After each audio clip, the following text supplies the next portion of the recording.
Hello again. When I got up this morning and found that the Black Lives Matter movement had been nominated for this year's Nobel Peace Prize, I honestly thought it was a joke. Then I looked at the calendar and realised that it's not April the 1st today, and that this is a perfectly serious news item.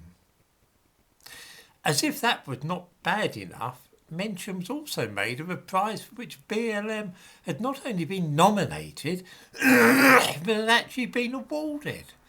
This was the Olaf Palme Human Rights Prize. Human rights, yes.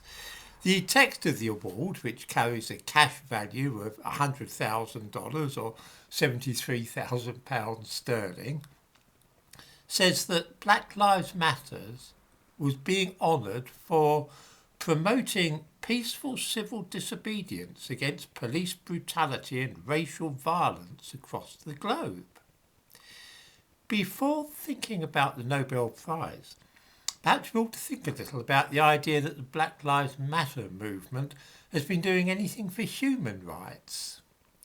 The most basic human right of all, the fundamental one from which all the others stem, is the right to be free from fear of one's life and of danger of falling victim to random senseless violence to one's body or property.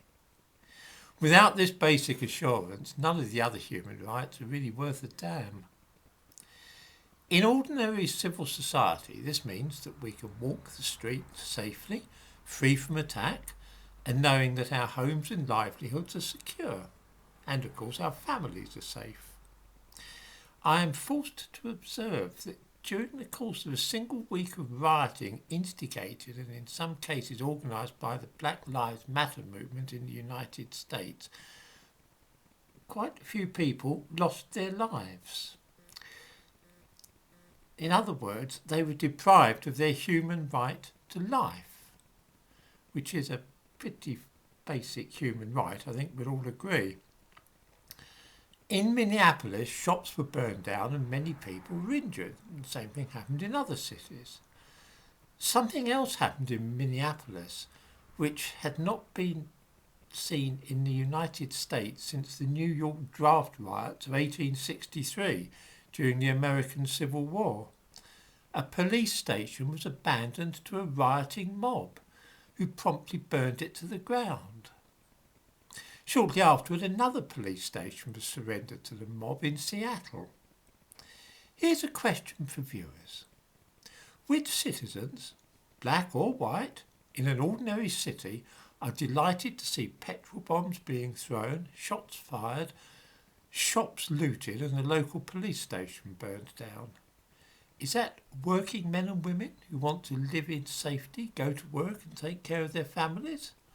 Or would it be violent criminals who welcome a chance to rampage around, stealing anything they please and committing all kinds of assaults and damage to property?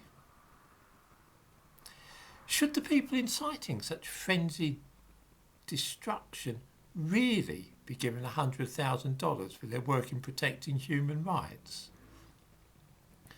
Turning now to Britain, I'm sure we all remember the disgraceful scenes where police officers were either running away from or kneeling humbly in front of howling mobs.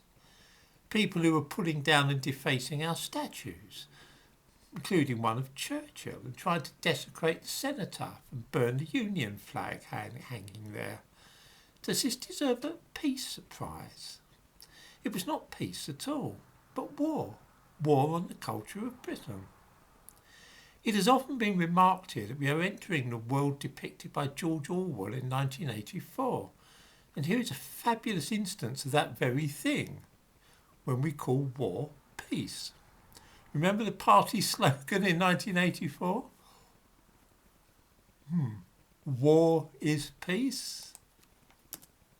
Today we are literally seeing this slogan brought to life in the international arena, with the idea of BLM being given the Nobel Peace Prize